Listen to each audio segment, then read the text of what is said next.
This session today is 60 minutes long, and we've used a couple of them, so we'll get cracking. We are hosted by Chris Butler. He's going to guide us in a vision of the future of meetings. By the end, we will have inspiration and ideally some experience with a new tool. I have not seen the design fiction work kit, and I'm kind of jazzed about that. So that's kind of exciting. Because we love to learn in this community, please take a second right this minute if you are in a place to do so. Julian does not look in a good opening place. Hi, Julian. Nice to see you.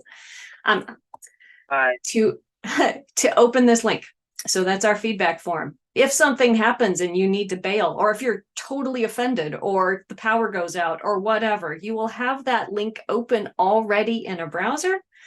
And you will be ready to share insights with Chris so that as he develops this idea further, he'll have that in his hot little hands.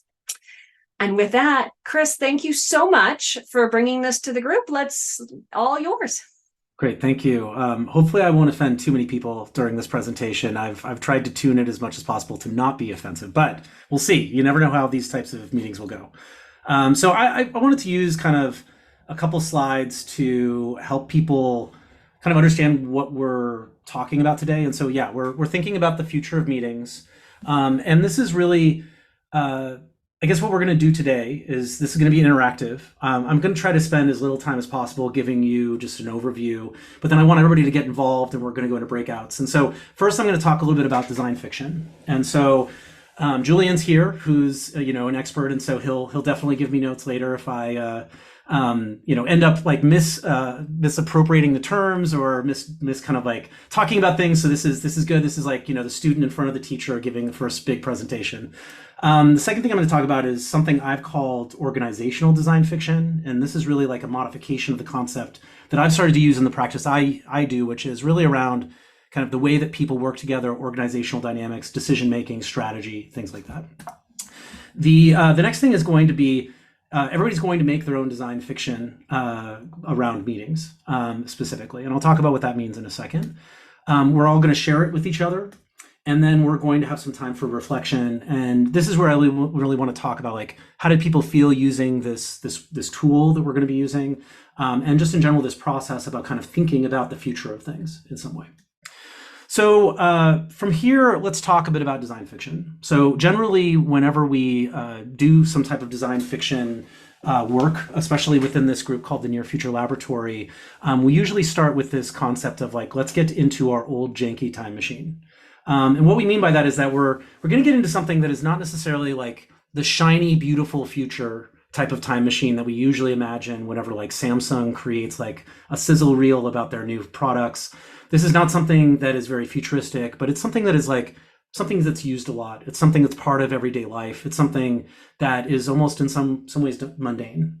And so that's the type of time machine we're going to talk about. And maybe the last thing I want to say here too is that when we talk about the future, the idea of like speculative futures, I think there's this kind of way that corporations will start to think very much about the optimistic future, the thing that is beautiful and shiny with lots of transparent screens and like silver and white and everything like that. And then there's like the dystopia that a lot of sci-fi ends up going into, which is like everything is horrible. And I would say that both of those things are kind of the same thing, right? Like one person's utopia is actually just someone else's dystopia. It just depends who decides the rules a lot of the time. And so in this case, though, we're talking about like this middle road of like, what is the reality or possible reality of the future? And that's really what design fiction is supposed to be about. So I'm going to show you an example of what I think of when I think of when it comes to like design fiction. So this is a movie. It's referenced an awful lot inside of this world of speculative futures, mostly because of user experience. So the idea of Tom Cruise standing in front of a screen, using his fingers to kind of like orchestrate the stuff. He ended up getting gorilla arm from that, which is like really tiring to be able to move your arms around like this. But I think this scene actually talks a bit at what is design fiction. And so we'll just look at this. I think you can probably hear the audio, right? And so the cereal box is the piece of design fiction I'm talking about.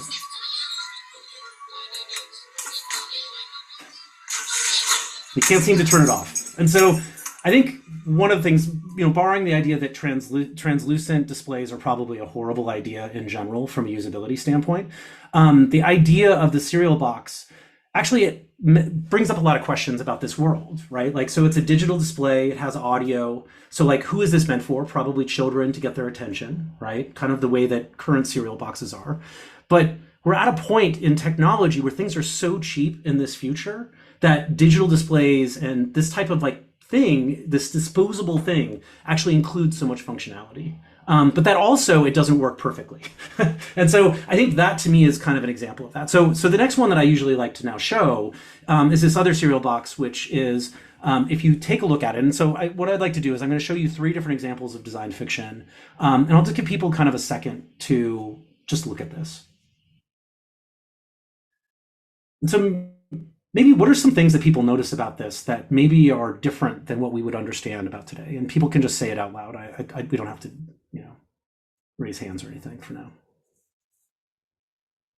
What do you notice about this? Well, it sure does look like Honey Nut Cheerios, except with a different insect. That's right. So that's very true, right? Like there's a part here about made with organic cricket flour, right? So we're talking about the idea that we're in some future where cricket flour is kind of normalized, right? Bugs are actually part of the regular way that people end up eating things. Anything else that people notice? Well, at this point, we don't ask people to scan things on a cereal box, although there's scanners in other places. Yeah. But also that scan icon is not familiar. Yeah, exactly. It's not. In fact, it's a bioscan, right? Exactly. And also this is lower, I have a lower quality version of this image, but you can start to see also some of the nutrition facts, some of the other like warnings and labeling that's here.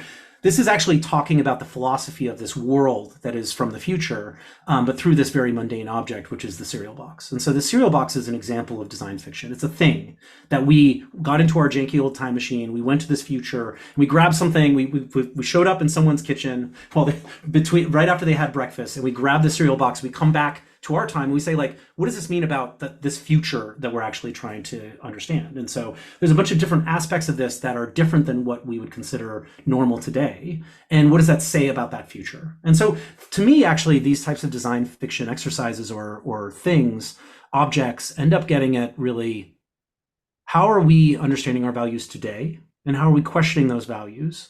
And in the end, actually, having these are things are referred to as diegetic prototypes, but it's really about the idea that how do we have a conversation about this? And usually the ideal kind of flow or experience for a design fiction object is that it's at first it's like, oh, this looks like something I know. And then it's like, oh, wait a second, what's going on here?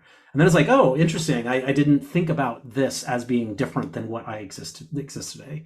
And so we can then have a conversation not only about like, what does it mean in this future, but also what are things like externalities? How might we argue about what is right or not right? What are the good things or the bad things about this? And how might we actually put into practice things that will either bring about this future or avoid this future? And so that's the reason why we do design fiction. Now, I started to play around with this concept of, and one last thing is, the way that we've started to do this a lot is this thing called the design fiction work kit.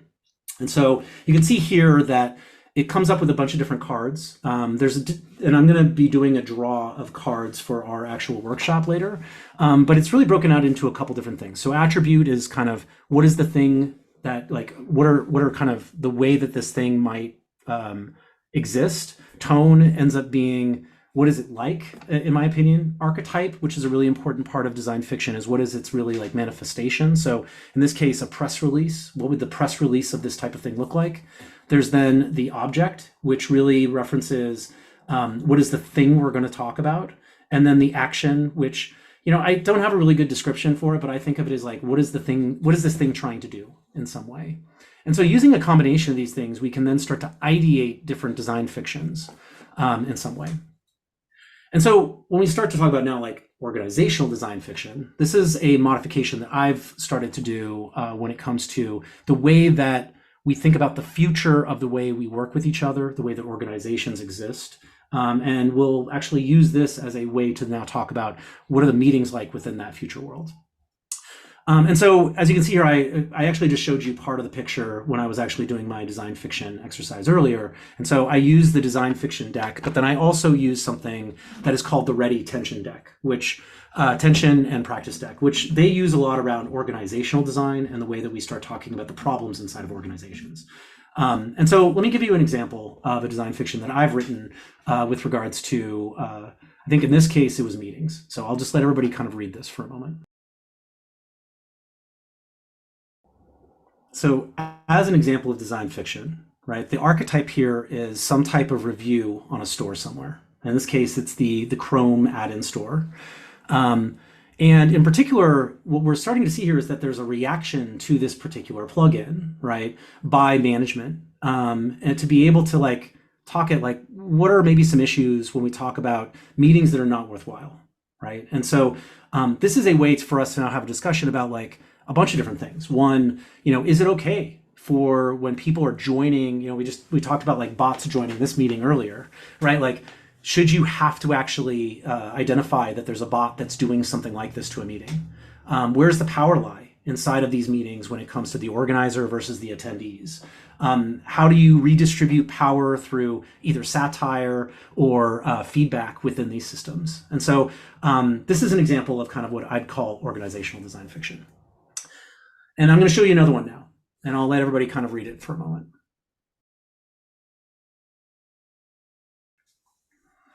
So I can send out a link to the more in-depth version of this, but you can see that the archetype here is a press release, actually, in particular, a press release that's being edited live by the organization themselves. So the comments are there to talk to externalities of the decision that's being made here, how we may like whitewash the actual press release. But also it's related to a group, Shopify, that has actually talked about canceling all their meetings at the beginning of the year. And maybe some things about what type of sovereignty do you have over your feelings when it comes to actually being part of an organization. So these are examples of like design fictions that I think really get at like the idea of organizations and the way that they end up doing their work in a way that will have better conversations. And as an aside, I've used this technique as well when we talk about doing things like PRFAQs within an organization as like a one-pager or early conceptual discussion. I think this PR component of the PRFAQ is actually a piece of design fiction that we should then talk about. It's not the shiny, beautiful comms press release that we're talking about, but it's actually this concept of like, what are really the good and the bad things about this particular piece of concept that we're now thinking about moving forward. So those are two examples. I think what's interesting is the archetypes that are listed in this deck actually are a set that like Near Future Laboratory and Julian have thought really are ideal when it comes to the way that we start to consider the items that will be generated by design fiction. But I think there's a few others that might come out specifically for meetings. And so one of those is, very clearly like a meeting invite with an agenda. What would the agenda look like if we were grappling with like weird issues around that? Maybe what is the transcription of this meeting, right? I've done certain PRFAQs where it's the transcription of a talk that someone is giving for that future. Maybe there's like some type of process outline from an employee manual. And I'm working on a project about the employee manual of the future, which I'll talk about at the end of this. But it could also be like a liberating structures page, or it could be an IDEO playbook page or something like that. Maybe a picture of a whiteboard and the notes that were taken there and all the post-it notes or sticky notes that got put up there. Or what about the leftover snacks and drinks, right? What's the difference between the meeting room that has the old coffee and the pink donut box versus the La Croix cans and the fresh cut jicama? And it could be really anything else. I think that's the thing that I'm still thinking about a lot is how do we start to consider other archetypes that are actually related to meetings and organizational design. And so that could be role play. It could be maybe interpretive dance. I don't know. There's like all these different weird things that I think we could start to think about when it comes to the way we work with each other. So now I'm going to invite everybody here to actually try out design fiction. And so what we're going to do is we're going to draw a bunch of cards for design fiction. And some things that I'd like you to keep in mind, and this is kind of some things I've learned as doing this process, is one, don't think about creating like an experience or a process necessarily. I want you to think about the thing that comes after that or that leads to that. in some way. So a lot of UX people tend to start like mapping out an app and how it's used and things like that. Don't do that. It's supposed to be a thing that exists. The next thing is, I want you to, try to use most of the cards that I'm going to show you, but you don't have to. Just use what you can. The next thing will be, I want you to keep a focus on meetings and everything around them. So try not to get too far off track of that. I think sometimes people get like very broad, and I don't think it's as interesting or as helpful as a design fiction. Don't edit yourself. Just go with whatever your first concept is right now. And then, definitely sketch or write. You can do either. Do whatever you feel most comfortable with, but I would argue that everybody can draw. So try to do that if you can. So now for the process, what we're going to do is first, I'm going to draw a bunch of design fiction work kit cards, and then we'll write them down and we'll share them out. And then I'm going to ask everybody to get into breakouts of 3 to 4 people. And so we'll do that kind of automatically. For each group, I'm actually going to draw a different tension card from the ready deck. And so we'll name your breakout group that card, and we'll also share that out with you so you'll be able to see it. Inside of each group at that point, I want you to sketch or write individually and silently by yourself for about 5 minutes. So it means I want you to come up with a design fiction item or object or thing or whatever you want to call it within that group. And then for, about 5 or so minutes, we'll give you a little bit of extra time. I want each person to really present to each other a summary that takes 1 minute about your design fiction object. And then from there, we're all going to kind of get back together. And I'd like for someone to be designated as the sharer to give like a super quick, 1 minute or two, just kind of overview of the design fiction objects that came out of your future kind of time machine trip. And then we'll do some reflection at the very end. So we'll paste this into this process into the chat as well. But before we do that, I just want to like maybe stop for a second and see if there's any questions before we move forward. This is what we're going to do for like the next 10 or so minutes, basically. Any questions or thoughts? I'm Chris, hoping that this process gets a little bit clearer as you draw these cards. Yes. So I will show you the cards in just a second, and then you'll have to like figure out a thing about it. Okay. Yep. So I'm being vague. Curtis, you also had a question, I think. I think it was along Carolyn's line too. It's I wasn't sure how we were going to work with the card, so I'm just waiting with bated breath, Chris. Exactly. So yes. I'll give everybody like a card randomly. I'll give everybody like a full set of the design fiction cards, and then I'll give each breakout group a different problem that they're trying to solve with that thing. So we can start to talk a bit about like all of the different, like how randomness actually ends up creating interesting things like that. So yeah. Any other questions? Nope. Okay.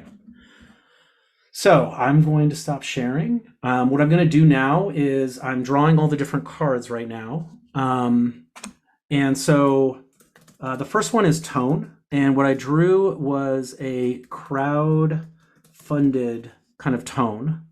And so you can see the card here. The next one is an archetype, is invoice. But use what you want for meetings. Okay, so like invoice is just to get you kind of started when it comes to the way this is working, but feel free to use whatever you think would be interesting. This is the one that I want you to maybe pay the least attention to. The object is a monitor.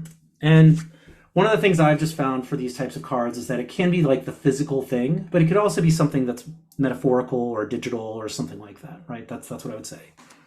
The action is to compress. And the kind of attribute is on demand. Okay. Chris, can you hold up the compressed card again? I'm taking screenshots as you hold them up. Yeah, no problem. There you go. Cool. So those are the 5 design like fiction cards that you're going to work with. I'm now going to also, for each of the different breakout groups, I'm going to set a different kind of one of these tension cards. They're much bigger than the design fiction cards for some reason, but I'm going to draw one for each of the breakout rooms. And so I think actually what we can do is, why don't we start to put three breakout rooms, or? Yep. Okay. 3 groups. Cool. So cool. What I'll do then is right now I'll draw those 3 cards, and then we'll also update that. So, okay. So the first one for breakout room 1 is too many layers. Got it. Okay.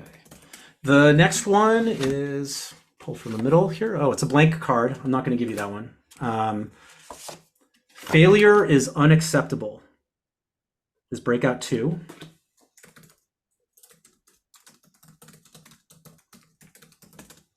And for breakout 3, passive aggressive culture.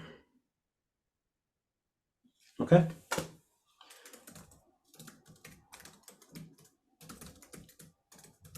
So what I want you to use these kind of cards, now again, use as many as you can in your ideas. You should just be using this as like a way to just come up with new ideas. That's what you're looking for. Don't think of them rigidly. If you can't make all of the cards fit together, totally fine. This is meant to be a jumping off point, right? That's really what this is meant to do.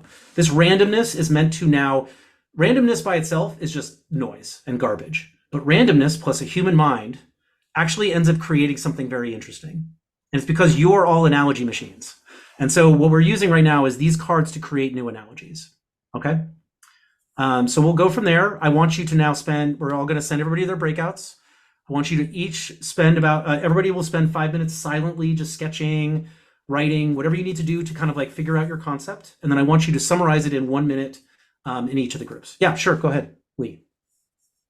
I think I was good until the last set, and then so too many layers, failure is unacceptable, passive aggressive culture. Depending on the breakout you're in, use that whichever breakout number you're in. And your breakout room will be named Right. that card. Yeah, sure. So, but are we trying to solve those? Yeah, that's right.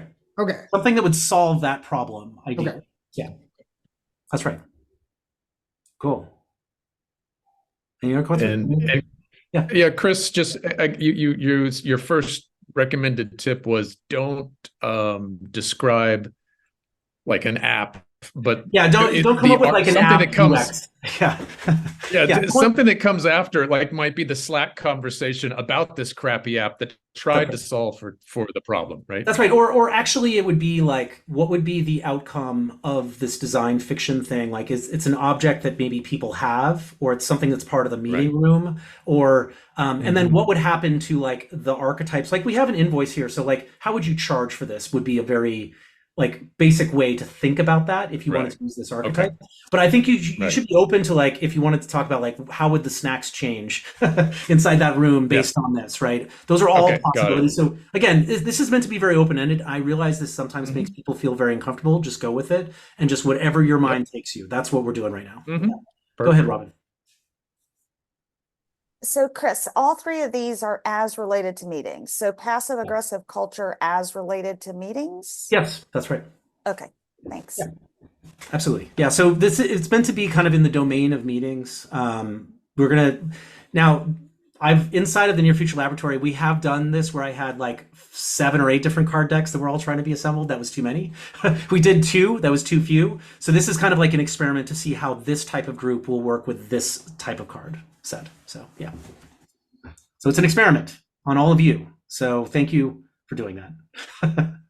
All right. So everybody, you'll get about 10-ish minutes, 5 minutes silently ideating and sketching and writing, 5 minutes sharing with each other. And again, try not to monologue while you're sharing, just like 1 minute for your idea, if possible, or a concept, or object or thing. Yeah. Cool. All right, everybody, have fun. Thank you. Nicely done. All right, everybody's back from their time machine trip in the old janky time machine that's leaking oil and barely got back. We have to have it serviced sometime soon. So yeah, I would love to hear, we'll actually go in reverse order. So from breakout room 3, I'd love to hear whoever's the designated speaker, like what were some of the concepts that came out of your time machine journey? Breakout room 3 is our passive aggressive folks. Yeah. And do it as passively aggressively as possible. Who's speaking for 3? Or just someone from 3? It was Chris and Robin and me, and I will go first. I cheated, as Elise knew I would, and I put it all into ChatGPT, and I got some feedback there. But then Chris basically got the same thing out of his own idea, not using the bot. So, there's that. Yeah, I mean, I think we were working with like compression. You could submit your ideas to this Borg-like thing, and it would distill them down and give you like sort of the best things that come out of that. And then we talk, and then it summarizes all that stuff. And there's some sort of alert to passive aggressiveness that comes out of this thing, and probably ejects you from the meeting. We didn't get that far, but I suspect that's what it is. It's also a passive aggressive detector, basically. Yeah. Ejector. I don't know. Flash ejector. Cool. Yeah. Was there anything else out of that group that came up as far as like an object or thing? I would just like to say that to preempt all the other groups, trying to work with like 6 different things together in a group of 3 in 5 minutes is definitely a meeting challenge that we could use some sort of tool to fix in the future. So yeah, cool. Well, yeah, let's talk about reflection of how this worked and ways that we might want to improve this type of meeting in a moment. I think that's a great topic to discuss. We also did talk about how without an app, and it had to be some kind of object, like we couldn't really figure that out because life works on apps now. It's all computer, how do you live without it? Yeah, this is a really interesting question for design fiction in general, is once things become more and more online, like what is the mundane object? And it's probably something like an app, to your point, but is it like an email, or is it some type of log somewhere? Like what's the ephemera that is being like thrown off of these objects is a really interesting question. Definitely agree. Cool. I know Chris had something he's trying to get in. Yeah.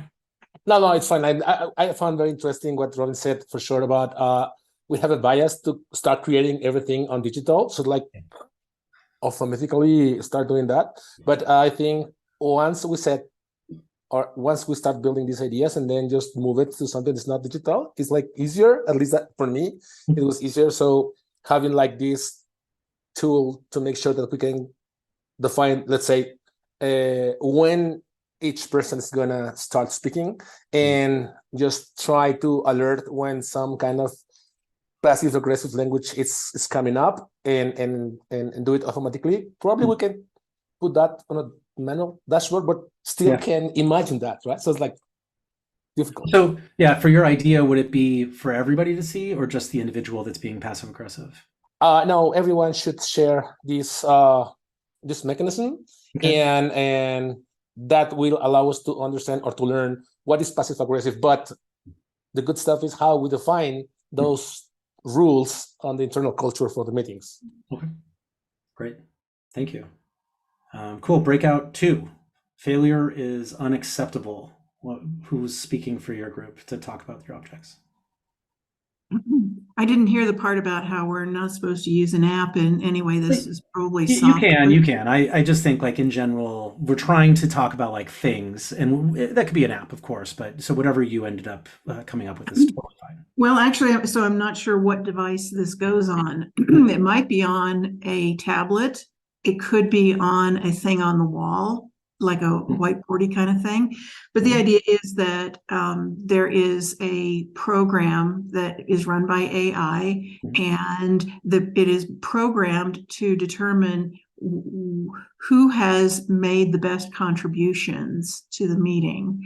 And it's kind of like one of those surveys where people kind of drift up and down, or, like in Silicon Valley, who's valued the most, and it starts up here and it goes, whoa, whoa, whoa, whoa. Anyway, so it's kind of like that. So it moves throughout the meeting, and everybody can see how they're doing, right, as the meeting goes on. Wow.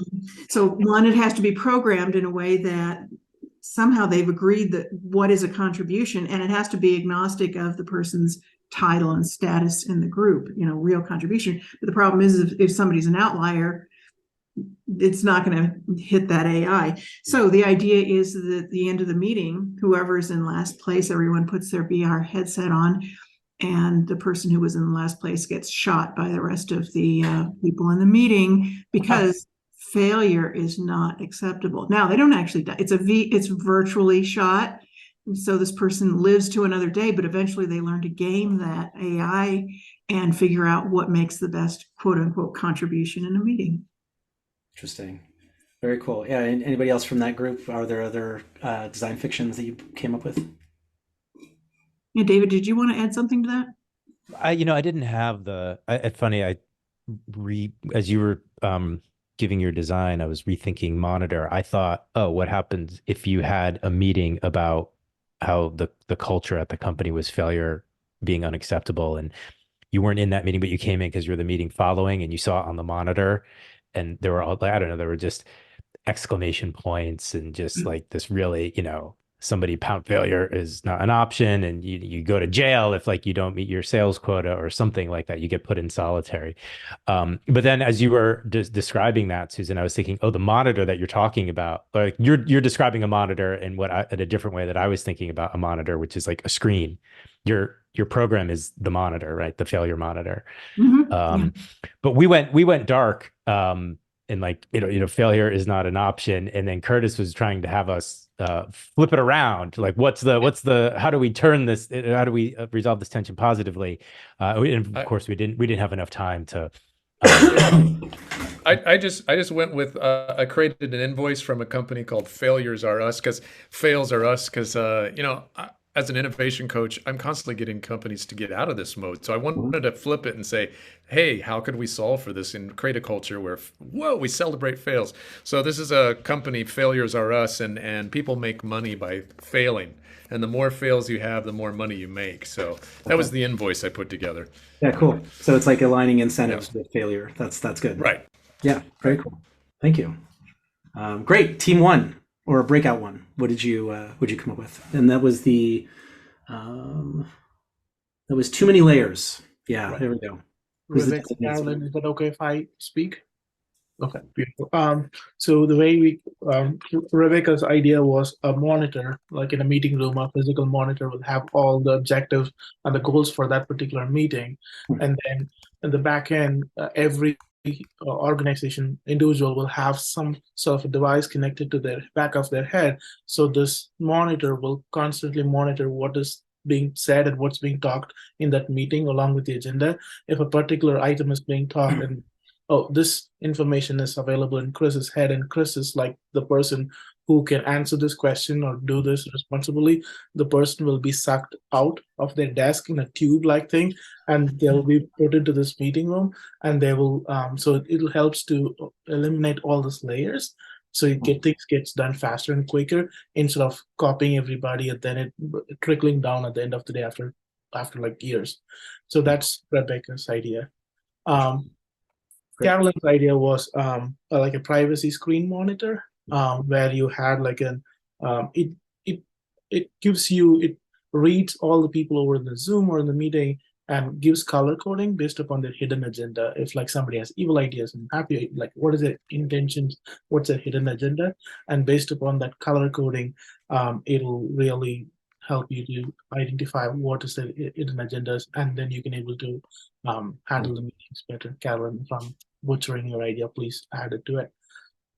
So that's Carolyn's idea. My idea is like use the word monitor as more of a metaphor, and so I said this AI device is going to monitor all the meetings in the organization, and then what it does is it'll compress the information, and this information will be available on demand. So what happens is, let's say, Chris, you're a senior leader in an organization, you're not available.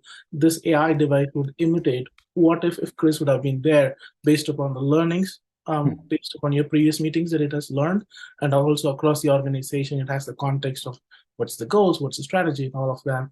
And then it'll react, what if you would have been there in person?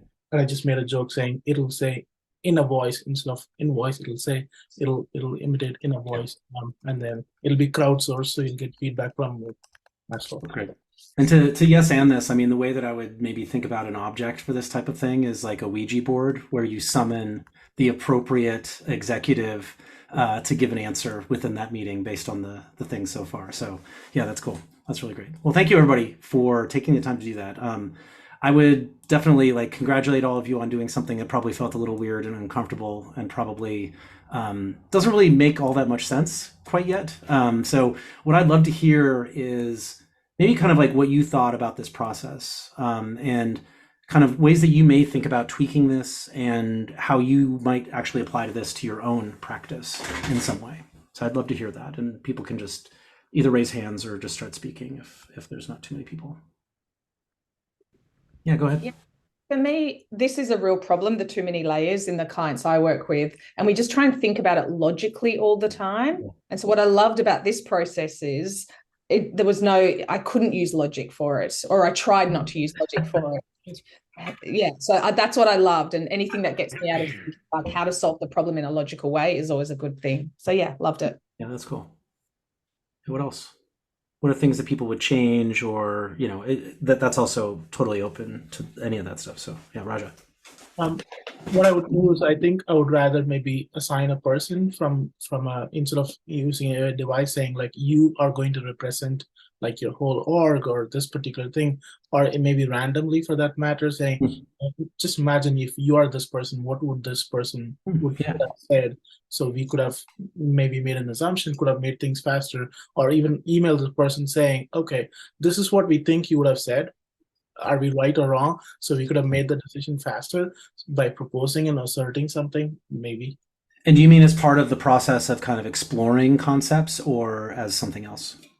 So, for example, Chris, if we needed you in the meeting to make a decision, right? But you are not there. But we have been in meetings with you, and we know how you would react to this, or at least make an assumption. So then, since you're not there, we will all may make an assumption that this is what Chris would have said, and emailed you saying this is what we think you're going to say, and we'll get a response back from you if you agree with you or disagree, and make changes based upon that. I think with like agents and the idea of digital twins going forward, there's probably more and more likely capability of this type of thing. Definitely, I think there's something interesting or weird about what you allow your digital twin to actually weigh in on. Will be a really interesting question longer term. So yeah, very cool. Yeah, what else? What other feedback about the process, about the way that was presented, anything like that? Yeah, go ahead. Curtis. Yeah. I'm thinking about, because I'm going to use these cards too with a client in Hungary, in Budapest. So I like, I don't, and maybe this is for Julian. Hey, Julian, if you're on the line, can we have a virtual version of these cards? Can we get them on Miro or Mural, please? Because I know he's doing it's something really hard. Yeah, here he is. He's here. Hey, Everybody. buddy. Hey, Curtis, good to see you. So actually, I'm working on a digital version of them. So the reason why there isn't is because I understand the need or the desire to have it in a digital form, but I fetishize the material object, and I think having something that is in the hand and that's considered and crafted is another story around these things. So I'm just replying to a prospective client who's like, well, why can't we just do all this stuff digital? And I'm trying to explain to them, they want to do a magazine from the future. And we did one with a client, and it was an actual physical magazine. I got to just give one to a colleague from Near Future Laboratory who was visiting. Here, take this, feel it, put it in your hand. And the experience of coming to that is very much different. And what we're trying to do with design fiction is create a certain sense of an attachment to a possible future that is tangible. It's not just something you look at a screen. It's something that lives like on a shelf. And I struggle sometimes with the language to describe that. I think people who get it, they get it and they nod. People who don't are kind of like, well, I mean, how can I, why not? And it's hard for me to explain, but it's meaningful to have the physical instantiation of the object, even if it means just, I don't know, printing it out or that kind of thing. But that all said, I've always wanted to do an app version of the work kit, and I'm working on it. No, Julian, I think to deal with this, we should only have virtual reality versions of the cards. No like Miro, just pure VR, basically. I think that's the way to do that. Yeah. Cool. What other thoughts or thinking? I mean, I think like one thing I just wanted to bring up here is that part of the reason why I'm thinking about this type of thing is I'm a showrunner for a project in the Near Future Laboratory focused on what would be the employee manual of the future. So if we're talking about like 5, 10, 20, 30 years in the future, what would be the thing that you would get when you get started at a new company that kind of tells you about what is going on inside of this company? And so I am looking for people that are interested in contributing to this. We do want to eventually create a physical object, like Julian said. It's probably like a binder or a 3-ring binder with like a slot for a floppy disk in the front and like a bunch of like scribbles in the margins by people that have passed down this employee manual over time about the reality of the world. But I think the key kind of struggle or concept inside of this is actually how replaceable are we as people and employees inside of organizations? And so we're all embodied individual people, but we also then have to go through a standardized interview process. We have to exist within certain role profiles. We have a promotion process we need to fit into. And so there's everything inside of the future of organizations is about this balance between individualism and kind of replaceability. And so this employee manual is going to talk an awful lot about that through some of the signals like what would virtual agents within your team look like? Or what does it mean to have a digital twin for yourself and a bunch of stuff like that. So anyways, that's the reason why I'm kind of working on these things is I think want to have that provocation in the world about what is the future of work. So anyways, but I'd love to hear, I think that we want to leave a few minutes for you to close as well. Yep. So on that front, Chris, is there a link or two that you'd like to drop in the chat where people can connect with you about that? Yep, absolutely. And follow this work going forward.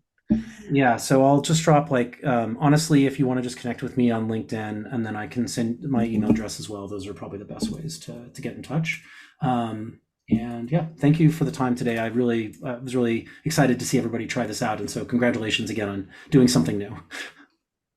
Well, and because this is new and we're all learning, you're going to walk away and you're going to have even more ideas. You know, if we had done it this way, or, hey, I think we could use this in this context, or it would have really helped me if, by golly, use that feedback link and fill them out. And I will make sure that Chris gets every single one of these comments.